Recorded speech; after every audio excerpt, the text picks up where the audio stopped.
తాకట్లో ఉన్న బంగారాన్ని విడిపించి ఆ రోజున మార్కెట్ ధర కట్టి మిగిలిన డబ్బును మీకు అందిస్తుంది కొమ్మూరి గోల్డ్. రవి ఏంటి మధ్య కనపట్ల అన్నా? అది అవునులే, అమ్మాయి గారు లేనప్పుడు నువ్వెందుకు వస్తావు? నువ్వెలా ఉన్నావు అన్నా? ఏం బాగుంటాను రవి, మంచి చేసే మనుషులు ఊళ్ళో లేనప్పుడు ఊరు ఎలా బాగుంటుంది, నేను ఎలా బాగుంటాను? వస్తారు.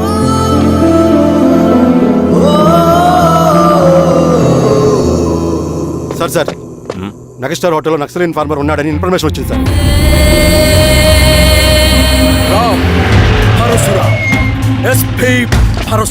అన్న, ఈ క్యాప్ నాకు సూట్ అయింది, ఈ డ్రెస్ నీకు సూట్ అయింది అన్న. తమ్ముడు ఏదైనా అన్నయ్య ఆ గెటప్ లో తిరిగిపోయాడు. నీ పేరేంద్రా? సార్ థాంక్యూరా పొట్టిగా. ఏదేమైనా సార్ ఆయనకి ఏం తెలియదు సార్. గెటప్ నాకు సూట్ అయినట్టుగా ఎవరు సార్ నాకేం తెలియదు. వీరాస్వామి, వీక్ ఇన్ఫార్మర్ దొరికిపోయినాడు. నాకేం తెలియదు సార్. సార్ ఏమేం సార్? రేయ్, ఎవడ్రా నువ్వు? మనోడి సార్. గుండుగాడు ఉన్నాడంటే పోలీసులు పర్మిషన్ లేదండి, నేను ఇక్కడ లేను. యా స్టేషన్ లో నీదే? అంటే అదండి ఇది అన్నయ్య రామ్ పరశురామ్ చిరంజీవి గారు. తీరా చేంజ్ ఉంది సార్ నోట్. బటన్ వేస్తే ఆయన వేయాలా, లేకపోతే నేనే వేయాలా? కరెక్టే సార్. తోట తీస్తారా రే?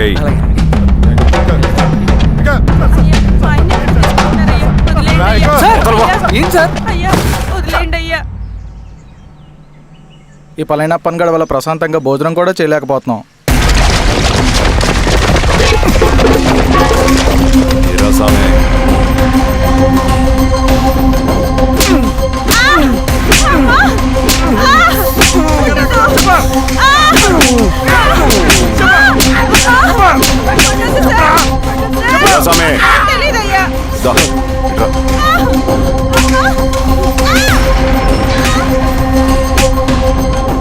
ఏదైనా చెప్పినారా? చెప్పలేదు సార్. చెప్పలేదా? ఓటీ చెప్పు.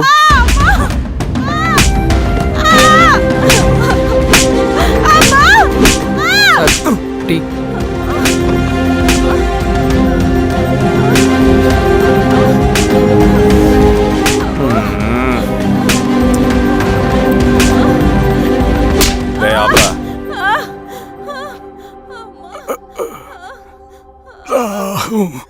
అడిగిన దానికి సమాధానం చెప్తే ఈ బాధలన్నీ తప్పుతాయిగా. దాహం వేస్తోందా? నీ దాహం నేను తీరుస్తాగానే నాకు కావాల్సిన ఇన్ఫర్మేషన్ నువ్వు ఇస్తావా? ఇస్తావా?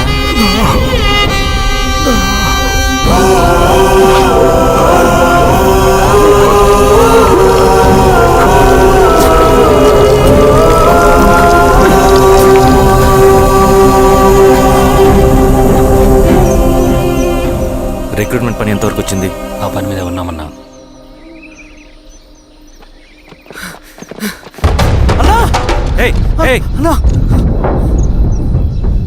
నువ్వేంట్రా ఇలా వచ్చావు? మన దళ సభ్యుల్ని, ఇన్ఫార్మర్స్ ని పోలీసులు చిత్రహింసలు పెట్టి చంపేస్తున్నారు. మన జీవితాన్ని పనంగా పెట్టి మన కుటుంబాలను త్యాగం చేసి ఈ అడవిలో ప్రజల కోసం పోరాడుతుంటే ఈ ఎన్కౌంటర్స్ ఏంటన్నా? రవి, ఇలాంటప్పుడే ధైర్యం కోల్పోకూడదు. చనిపోయిన ప్రతి నక్సల్ రక్తం పొట్టుకి సమాధానం చెప్పే సమయం వస్తుంది. కంగారు పడకు రవి. ఇలాంటప్పుడు నువ్వు బయట తిరగడం మంచిది కాదు. మాతో పట్రా అన్నా. పద.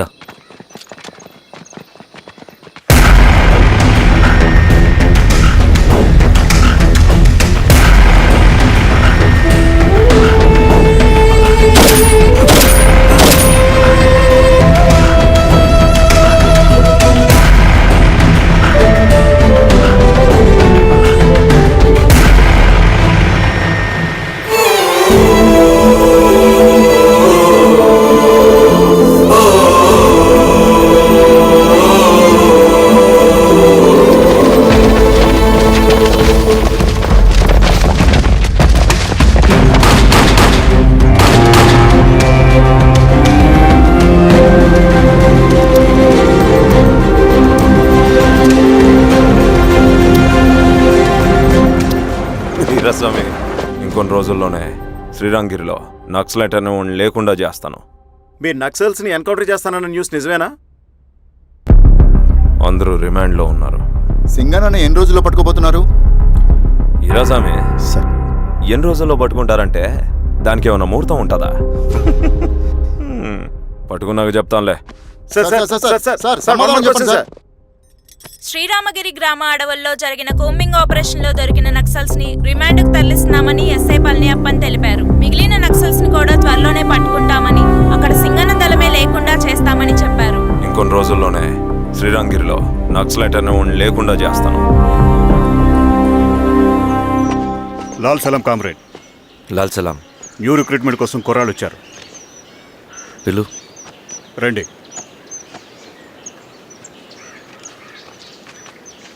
ఏం చదువుకున్నావు? MSc chemistry. MSc physics.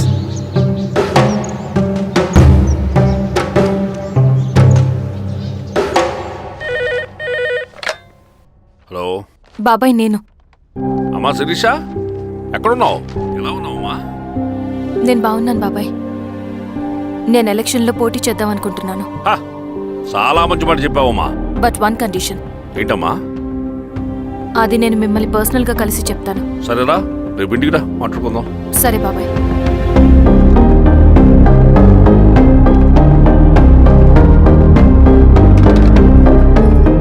ఏమైంది నీకు? ఇంత జరిగిన తర్వాత కూడా మళ్ళీ ఎలక్షన్స్ అంటున్నావు? తప్పదు స్వప్న, రవి కోసం ఇది చెయ్యాలి.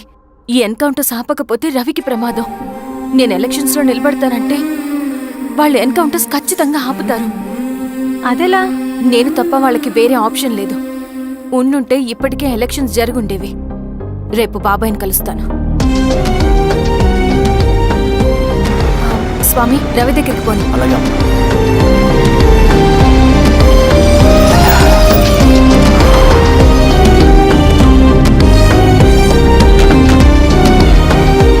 రవి,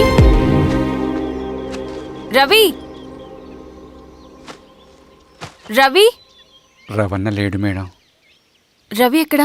రవణను కలవక చాలా రోజులైంది. రవి నువ్వు కలిస్తే ఇదివ్వు. సరే మేడం. వద్దమ్మా.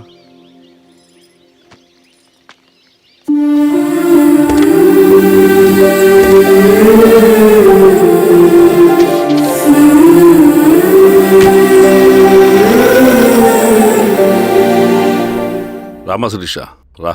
ఎలా ఉన్నావు? బాగున్నాను బాబాయ్. దా కూర్చో. ఏంటి ఏదో మాట్లాడాలన్నావు? బాబాయ్, మీరు చెప్పినట్టే చేస్తాను. కానీ ఎవరి వైపు నుంచి జరిగినా హింస మంచిది కాదు. మీరుండి కూడా ఇలా జరగడం ఏం బాలేదు. ఇప్పుడు జరుగుతున్నది కొన్ని రోజులు ఆపించండి. ఏది జరిగినా యాజ్ పర్ లా జరగాలి. ఏ సార్. అర్జెంటుగా పళ్ళని రమ్మను. సరే సార్.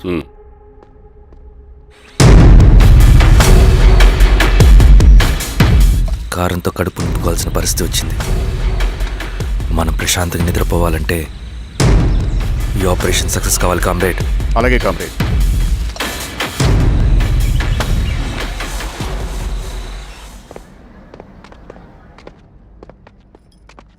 నమస్కారం సార్. పళ్ళని పిలిచారంట? అది ఇప్పుడు జరిగే ఎన్కౌంటర్స్ అన్ని కొంతకాలం ఆపండి సార్. Okay sir. మా శిరీష, ఈయన పళ్ళని కొత్త ఎస్ఐ. నమస్తే మేడం. నమస్తే. పళ్ళని సార్. అమ్మాయి ఎలక్షన్ నిలబడుతుంది. టైట్ సెక్యూరిటీ ఇవ్వండి. జాగ్రత్త సార్. ఏం జరిగినా నీదే బాధ్యత. అలాగే సార్. టైం అవుతుంది. వెళ్దాం పద. మేడం, మీరు మన ఊరికి వస్తే నేను సెక్యూరిటీ ప్రొవైడ్ చేస్తాను. పళ్ళని సార్. ఎలక్షన్స్ అయ్యేంతవరకే. సరే అమ్మా. ఎస్పీ గారితో నేను మారుతా. అలాగే సార్. వస్తానమ్మా. సరే బాబు. జాగ్రత్త. మేడం పదండి. రండి మేడం, కూర్చోండి. పదవీరా స్వామి.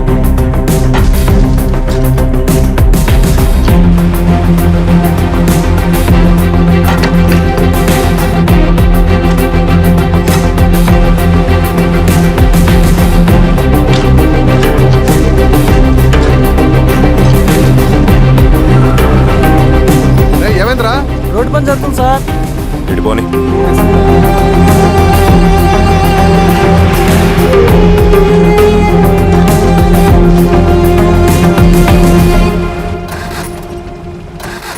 వేరే బండాపు సార్, ఎందుకో మేడం గారు కారు ఆగినట్టుంది సార్. ఏమైంది స్వామి? ఏమోనమ్మా తెలియట్లేదు, దిగి చూస్తా.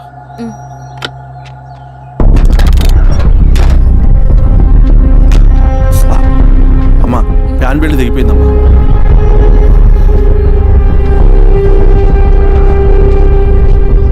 ఏమైనాది? బెల్ట్ దిగిపోయింది సార్. శిరీష గారు, ఇప్పటికే లేట్ అయిపోయినది, మనం జీప్లో పోదాం రండి.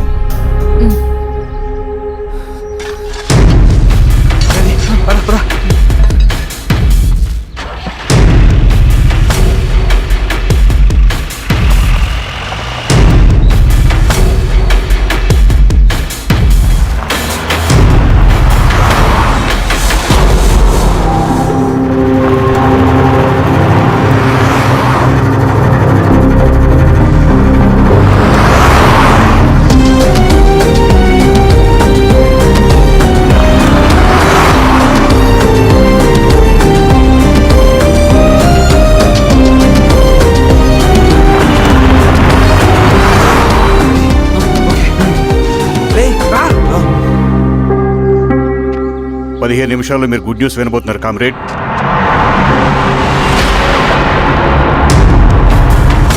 రవి వెళ్ళి చూడు.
కథలెన్నో విన్నానే నిజమానుకున్నానే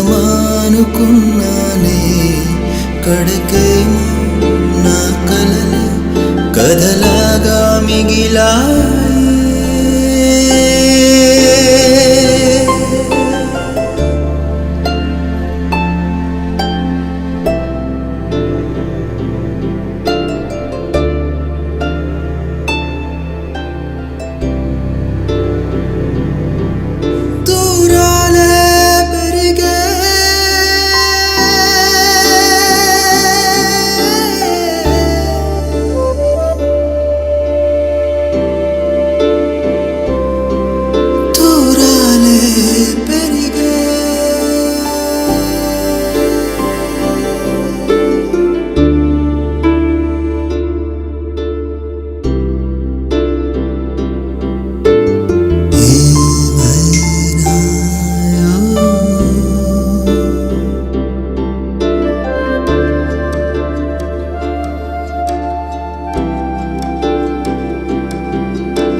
శిలగా మిగిలా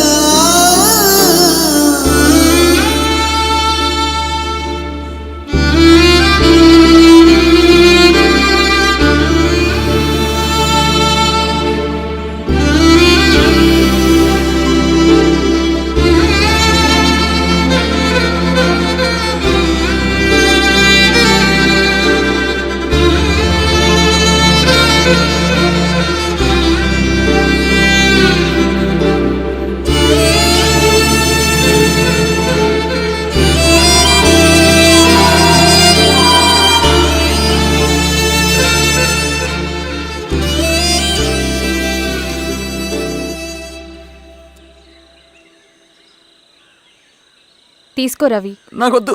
తిన్ రవి. ఎన్నాళ్ళు ఇలా ఉంటావు? నాకొద్దు.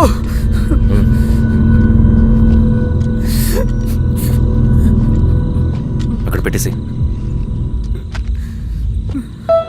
తిను.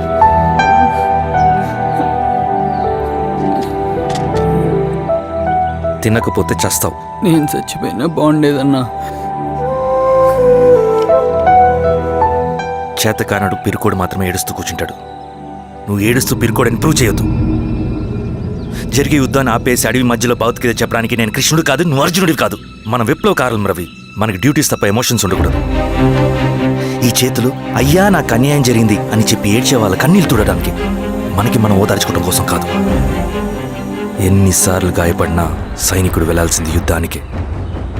సిద్ధంగా ఉండు.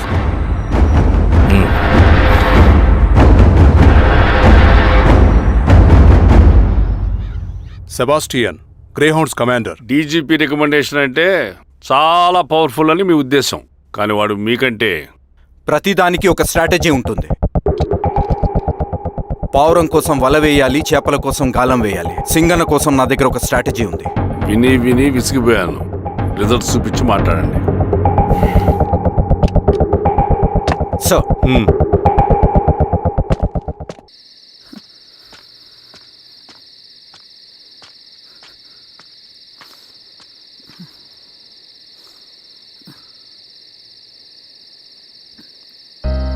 ఏమైపోయావన్నా ఇన్ని రోజులు?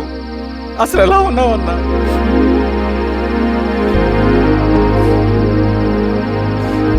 కాఫీ ఇస్తావా? తెస్తాను.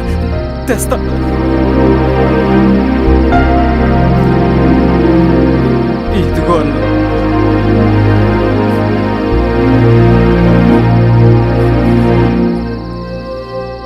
అన్నా, శిరీష గారు నీకేమనేది ఇచ్చారన్నా. శిరీష నా కోసం ఇక్కడికి వచ్చిందా? అవునన్నా, చనిపోయే ముందు ఇక్కడికి వచ్చారన్నా. దేవత లాంటి మనిషి అన్నా, అనవసరంగా చంపేశారన్నా.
పేషెంట్ లేచాడు.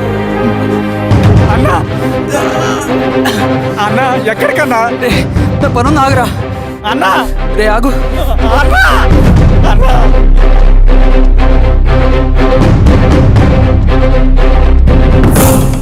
నక్సల్ నాయకుడు సింగన్న లొంగుబాటు ఎంతో కాలంగా శ్రీరామగిరి చుట్టుపక్కల పోలీసులని తీవ్ర ఆందోళనకు గురి చేసిన ప్రజా ప్రతిఘటన దళ నాయకుడు సింగన్న నేడు గ్రేహౌండ్ పోలీసుల సమక్షంలో జనజీవన స్రవంతిలో కలిసిపోయాడు. తన తదుపరి కార్యాచరణ త్వరలో వెల్లడిస్తానని సింగన్న చెప్పారు.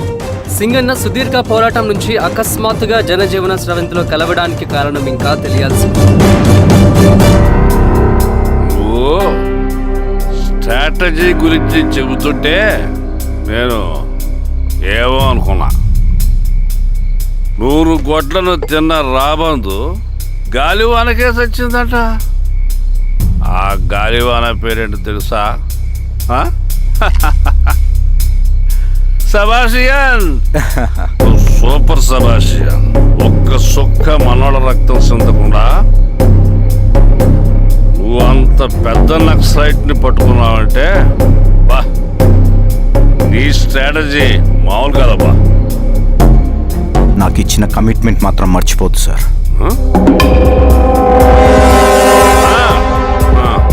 చేసాపో, తీసుకో, పోయేస్తా. సూపర్ అబ్బా, సూపర్.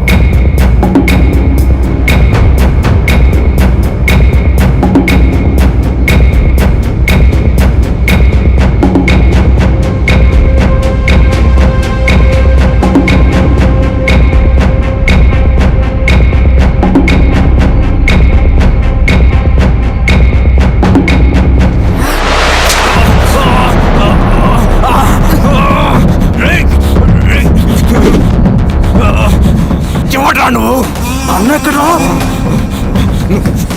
నువ్వు సింగన్న మనిషివా? అడిగిన దానికి మాత్రం సమాధానం చెప్పు. సింగన్న కోసం చేస్తావా? భవిష్యత్తు గురించి ఇప్పుడే మాట్లాడా? జీవితం మీద రాసుంటే చెప్పరా? నాకు టైం లేదు. చెప్పను. నీ గొంతులో దిగిన మామూలు కత్తి కాదు, విషం పూసిన కత్తి. 2 నిమిషాల్లో నీ చావా బతుకో డిసైడ్ అయిపోతాయి. చెప్పు. చెప్తాను. శ్రీనివాస లాడ్జిలో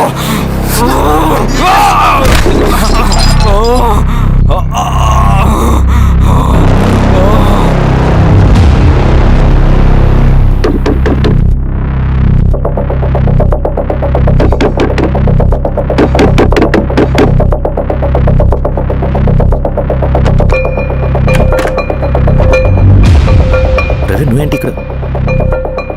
సర్లే లోపల.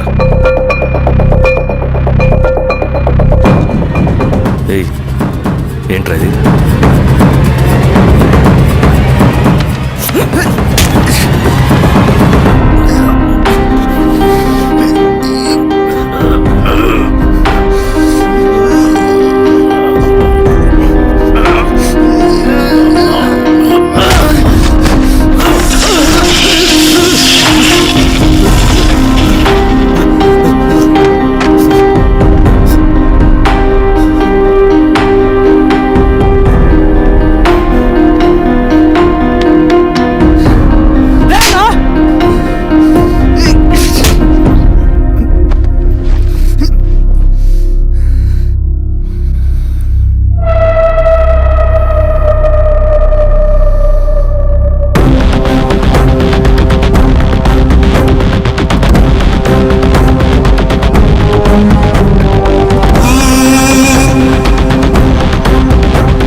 రవి, ఏమైందిరా?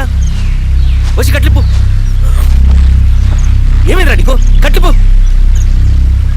రే, ఆ పోలీసుకి లొంగిపోవటం, ప్రెస్ మీట్లు మాట్లాడటం అంతా నిజం అనుకుంటున్నావా? రే, అవంతా ఒక స్ట్రాటజీరా. యుద్ధంలో శత్రుబలు పెరిగినప్పుడు మనం మొండిగా ఎదురెళ్ళకూడదు, లొంగిపోయినట్టు నటించాలి. అది నిజంగా లొంగిపోవటం కాదురా, శత్రువుని ఏమార్చడం. నేను అదేరా చేశాను. అది నిజం అనుకోకు. ముందు కట్టిలిపు రవి. విప్లవంలో నష్టం అన్ని వైపు నుంచి వస్తుంది. నువ్వు నేను ఇంకా మిగిలి ఉన్నాం కదా, ఇంకొక దళాన్ని నిర్మితాం, విప్లవాన్ని కొనసాగిద్దాం. ముందు కట్లిపురా. ఏంట్రా నువ్వు మాట్లాడిన ప్రతిసారి నాకు చప్పట్లు కొట్టాలనిపిస్తుంది అన్న. నువ్వు చెప్పేది నమ్మాలనిపిస్తుంది. ఇప్పుడు కూడా నమ్మేవాడిని కానీ ఇది ఆపుతుంది. మతం మత్తు మందు లాంటిదన్నాడు కార్ల్ మార్క్స్. కానీ అంతకన్నా పెద్ద మత్తు మందు కమ్యూనిజం. ఆ కమ్యూనిజం మత్తులో నుండి నిన్ను బయటకు తీసుకురావడానికి బలమైన సాక్ష్యం కావాలని నాకు అర్థమైంది. ఎలక్షన్ నుంచి విత్డ్రా అయ్యాక నేను నా ఫ్రెండ్ స్వప్న వాళ్ళ ఇంటికి వెళ్ళాను. రే అర్జెంట్గా 25 లక్షలు కావాలరా. Thank you.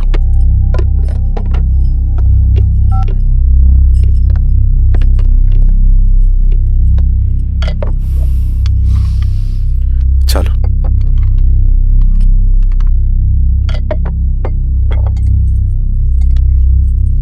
చాలు. చలో అని చెప్పాను కదా, అర్థం కాదే. ఏవండి ఏవండి ఏమైంది స్వప్న? నేను గమనిస్తూనే ఉన్నాను, మీరు ప్రశాంతంగా లేరు. శిరీష, ఆయన బిజినెస్ చాలా ఇబ్బందిగా మారింది. బయట అప్పు తెచ్చి మరీ ఇన్వెస్ట్ చేశారు. వర్క్స్ అన్ని సగంలో ఆగిపోయాయి. కాంట్రాక్టర్స్కి బాగానే మిగులుతాయి కదా. ఆయన ఏదీ క్లియర్గా చెప్పరు. నేను మాట్లాడినా డబ్బులైతే నేను హెల్ప్ చేస్తాను.